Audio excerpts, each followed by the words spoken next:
On the, I like how you think you have work to do. Yeah. Yeah. I do notice that with you conservatives now that I hang out with you people. You all think, I know. You all think there's work to do. Come on, with the me. water's nice, Dave. Come on in here. Wouldn't it be funny if I was actually making you guys all more liberal God, and you didn't God even forbid. know it? God but forbid. it could be. I I think I've made you people a lot more tolerant. I know. I feel it happening by the moment. Yeah.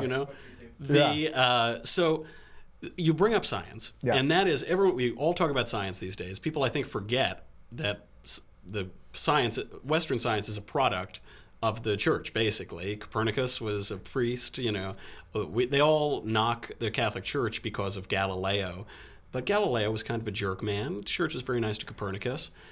My question here is, some of the compelling arguments for God these days are more science-based. It was a Catholic priest who discovered the Big Bang, George Lemaitre, and he was mocked because people thought there was a static universe, the Aristotelian universe, but he said, no, it had a beginning. It was the Big Bang. There is one of the most compelling arguments, didn't get me, but it's a compelling one, is fine-tuning, that if you change the calculations of the strong or weak nuclear forces by just slight degrees, the different forces in the universe, life would be impossible. Very minor measurements. Do those scientific arguments, the prime mover, you need a beginning, a mover that isn't contingent or physical, do any of those move you toward a God that isn't just an unconscious thing, as you just said, but has a teleology, a purpose behind it? Not really. We gotta get a couple drinks in here on this guy. We could do this after a couple of drinks. Not really, though. I don't know that it is even part of what the human experience is to understand that. I think I think there are people that are religious that can spend their entire lives trying to figure out what the meaning of the universe is. I think there are scientists who can try to find the God particle or figure out through physics or mathematics what the real design of the universe is. I think that actually is much more of what being a human is about than knowing it. I suspect that certainly, look, maybe we will get to a point one day where we will know. There will be a big booming voice in the sky that everyone is going to suddenly know, and maybe it'll be alien. Real. But you know what it could be? You see? It could be aliens. It could be, you know what I mean? Like, it depends how far you want to run with all this.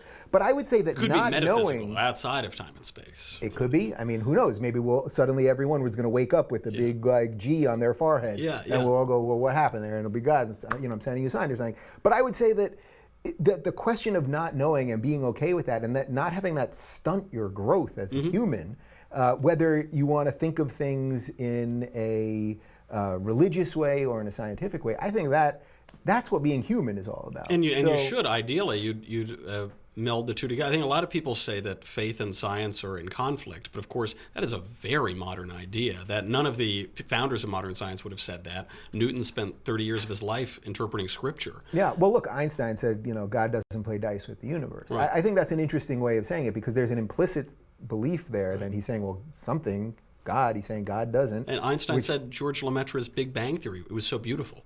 That's what he was compared. It was so simple and so beautiful. Yeah, it just all seems kind of like smug and arrogant to me in a way. Well, that's what I prefer. Yeah, that's Michael Knowles, seem very smug and arrogant. That's what I'm trying to say. Yeah, that's better than what I'm called on Twitter. That's a lot better than what we get. I don't even want to look at this thing now. So there is one final argument. This one I don't think you could possibly disagree with. Yeah. This argument is the argumentus democratus.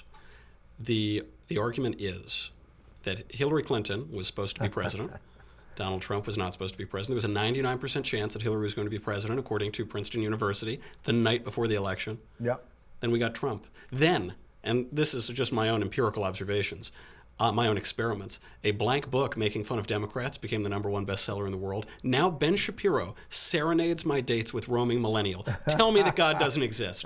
Tell me that it's impossible. It's an impossible argument. The mystery of the universe is unfolding right in front of you, and you just got to keep rolling with that. But that doesn't prove that God exists. It just proves that the universe is here.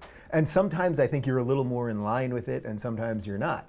You had a nice little run here. Yeah, and Hillary was not in line with it. Hillary was far away from it. You got your Trump, you got your book, you got your Shapiro, you got your roaming millennial.